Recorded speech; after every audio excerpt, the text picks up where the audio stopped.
Oke, baiklah. Selamat pagi saudara-saudara sekalian. Saya akan menjelaskan tentang jenis-jenis media pembelajaran, kelebihan dan serta kekurangan dalam media tersebut. Banyak pada jenis-jenis media tersebut. Ya. Terlebih saya akan menjelaskan tentang pengertian media dan pengertian pembelajaran, lalu digabungkan di satu pengertian tersebut. Media itu dalam Kamus Besar Bahasa Indonesia artinya ialah suatu alat atau alat komunikasi, sedangkan pembelajaran ialah proses atau cara dalam belajar. Jadi kalau digabungkan menjadi satu pengertian itu ialah media pembelajaran itu ialah alat komunikasi dalam pembelajaran agar para siswa itu dapat mudah dimengerti pada tepatnya itu dapat mudah dimengerti dan sesuai dengan tujuan dari mata pelajaran tersebut. Jadi itu pengertian dari media dan pembelajaran tersebut sebenarnya, sebagai alat komunikasi yang dapat dimengerti atau dapat mudah dipahami oleh para siswa yang tepatnya. Lalu kemudian media itu terbagi dua macam, yaitu media sebagai sumber utama dalam pembelajaran atau media sebagai bantuan dalam pembelajaran. Media sebagai sumber utama itu artinya itu tidak mungkin belajar tidak menggunakan media tersebut, dan tidak mungkin belajar tidak ada media tersebut. Artinya itu apa ya? Belajar itu tidak akan terjadi jika tidak ada media tersebut. Lalu media semacam apa yang kita bicarakan ini? Media yang pertama ini tentunya guru itu ya media sumber utama dalam pembelajaran. Tidak mungkin, apalagi dalam pendidikan yang formal, tidak mungkin belajar tidak ada guru kayak gitu. Tidak mungkin hal itu terjadi sebenarnya, karena guru itu ialah subjek dari proses pembelajaran itu. Karena seorang guru itu mempunyai suatu pengetahuan di dalam otaknya, lalu mentransferkan pengetahuan itu kepada peserta didik agar dapat mengetahui dari suatu materi yang diajarkan dalam mata pelajaran tersebut, kayak gitu. Jadi itu pada intinya. Terus kemudian lalu apa media sebagai alat bantu dalam pembelajaran, dalam proses pembelajaran pada intinya? Media sebagai alat bantuan dalam proses pembelajaran itu jadi apa ya, agar siswa itu dapat mudah dimengerti kayak gitu. Nah, pada intinya itu mudah dimengerti oleh para siswa dengan adanya media bantuan ini. Seperti ya, kalau dalam sejarah kan apa itu perlunya bentuk rupa seperti arca, mungkin miniatur candi kan. Jadi ketika ia melihat miniatur candi itu kan, oh ini seperti ini candi, oh ini panjangnya, oh ini tingginya, oh ini fungsinya, oh seperti ini candi tersebut. Kurang lebih seperti itulah sebagai alat bantu.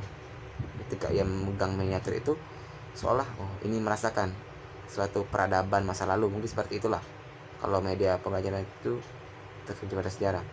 Jadi seperti itulah maknanya itu. Kemudian ada berapa jenis sih media pembelajaran itu?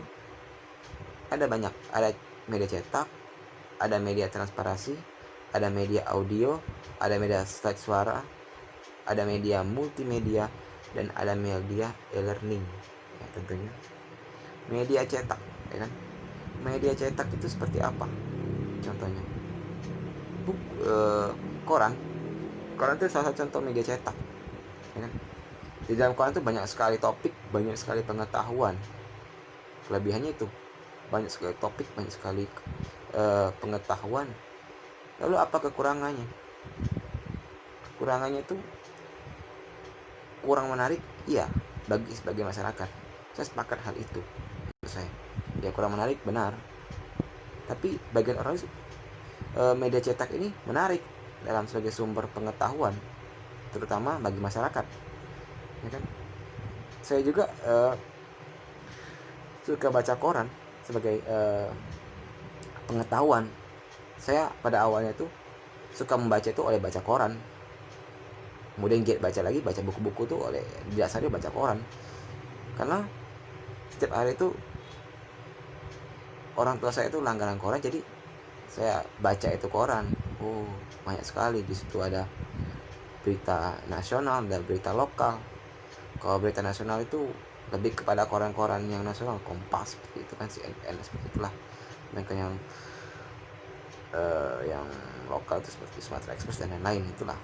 Jadi itu contohnya, saya bukan memamerkan produk, tapi contoh-contoh ya. Oke, seperti itu. Nanti takutnya ada yang salah multitafsir lah seperti itu, tapi saya perjelaskan, saya tegaskan.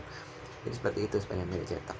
Jadi bagi saya media cetak itu menarik untuk sebagai pengetahuan, karena bahasanya itu mudah dimengerti, mudah dipahami, atau bahasa yang standar lah, diksi standar, jadi dapat mudah dimengerti oleh para masyarakat lah, baik yang masyarakat yang pendidikan tinggi ataupun pendidikan kelas rendah lah, bisa mengerti bahasa-bahasa yang ada di media cetak. Kemudian transparansi itu seperti apa? Media seperti apa? Media transparansi itu seperti apa ya?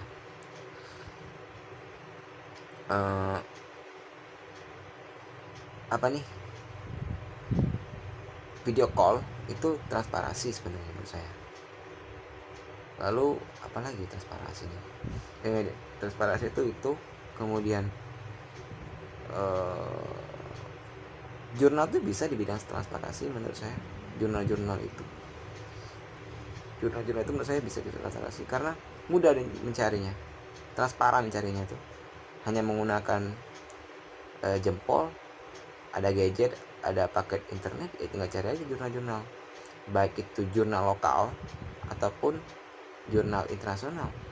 Banyak sekali di situ sumber-sumbernya jika ingin mencari suatu pengetahuan atau suatu media lah. Jurnal internet tadi itu sebagai media dalam pembelajaran tadi, tentunya dalam transparansi ya, kayak gitu.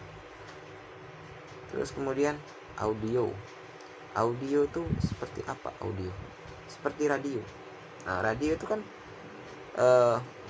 salah satu bentuk proses media pembelajaran, terutama pada media sebagai bahan pembelajaran. Tapi apa kelebihannya? Ya, kelebihannya itu dapat dimengerti juga sebagian, ya kan? Karena itu visual. Tapi apa kekurangannya? Kekurangannya itu dari audionya itu suaranya kurang jelas kayak gitu, dan sulit sekali itu untuk ya ataupun tidak bisa diputar kembali lah ucapannya. Jadi butuh apa ya? Butuh konsentrasi betul dalam penjelasan dari radio tersebut kayak gitu, ya kan? Kan setiap radio itu biasanya kan ada apa ya? Seperti penjelasan lah, apa guna ekosistem bagi kehidupan. Nah, kan ada penjelasan oleh tokoh-tokoh kan melalui radio. Nah, itu kan bisa sebagai media pembelajaran tentunya. Kita bisa mendengarkan hal itu. Itu positifnya, itu bisa mendengarkan. Tapi dengan serius. Kan jika tidak dengan tidak konsentrasi, sulit sekali mengertinya itu ucapannya sebenarnya. Dan yang kekurangannya itu tadi, suaranya kurang jelas, dan terkadang ada gangguan kayak gitu, dalam gangguan sinyal lah dalam mencari jaringannya itu. Kemudian slide suara, seperti apa slide suara itu? PowerPoint tuh slide suara. PowerPoint yang kita sering dilakukan dalam ruang kelas itu slide suara. Apa kelebihannya? kelebihannya dapat dipahami, karena di PowerPoint itu kan ada poin-poin, ada penjelasannya. Jadi ketika kita baca PowerPoint itu kan, misal pengertian media, itu kan ada pengertian media sebagai alat komunikasi, kan mengerti. Tapi di lain sisi ada juga kekurangannya itu eh, membutuhkan abstraksi yang tinggi gitu, membutuhkan pemikiran abstrak yang tinggi gitu. Jadi tidak semua orang mengerti apa itu media, apa itu komunikasi. Jadi apa? Butuh bantuan lagi, yaitu visual tadi, visual atau ucapan. Jadi kan tidak mungkin PowerPoint tidak diiringi dengan visual penjelasan dari seorang penjelas itu kan. Jadi ada sebagian lagi butuh lagi bantuan agar mudah dimengerti dengan cara yang namanya penjelasan tadi. Nah, jadi slide suara ini dapat dimengerti oleh sebagian, cukup dengan slide saja itu sudah mengerti. Tapi ada sebagian lagi kekurangannya itu karena butuh abstraksi yang tinggi. Jadi apa tuh, butuh penjelasan secara visual kayak gitu kan, atau 2 kali 3 kali lah butuh penjelasannya itu agar dimengerti kayak gitu oleh para siswa terutama itu. Terus kemudian apa itu multimedia? Tadi kan sudah saya jelaskan slide suara. Multimedia itu kelebihannya ya individual, fleksibel. Nah, kemudian apa kekurangannya? Kekurangannya itu harus membutuhkan perangkat komputer dan pengetahuan penggunaannya itu. Tentunya tidak semua orang itu bisa mampu untuk membeli perangkat itu, apalagi, dan tidak sebagian masyarakat bisa menggunakan perangkat tersebut kayak gitu. Itu kekurangannya. Apa kelebihannya? Fleksibel, hanya menggunakan tangan, jari tangan dan tidak menggunakan otot. Tentunya menarik menggunakan media ini jika orang itu paham betul menggunakan itu untuk media pembelajaran. Tapi kalau istilahnya itu sebagai masyarakat hanya bisa mampu menggunakan dan untuk membeli perangkat tersebut, itu kekurangannya bagi saya. Dan dan kemudian e-learning ya. E-learning ini menurut saya kelebihannya itu fleksibel dan individual.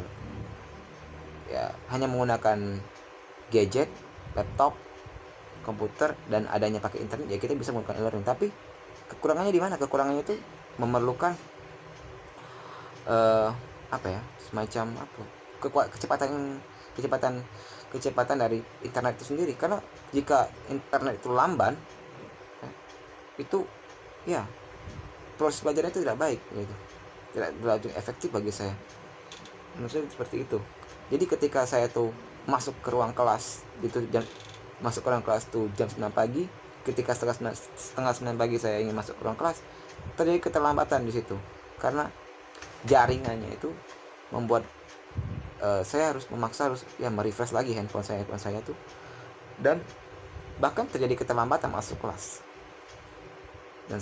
Dan itulah semacam hal itu sering terjadi jika menggunakan e-learning menurut saya. Rasa kesal tuh ya benar, sebagai manusia benar rasa kesal, tapi ya mau gimana lagi, proses belajar seperti ini terus terimalah. Mungkin seperti itulah menurut saya tentang kelebihan dan kekurangan dari e-learning. Mungkin ini saja yang bisa saya jelaskan, presentasikan. Kurang lebih saya minta maaf. Terima kasih. Selamat pagi menjelang siang.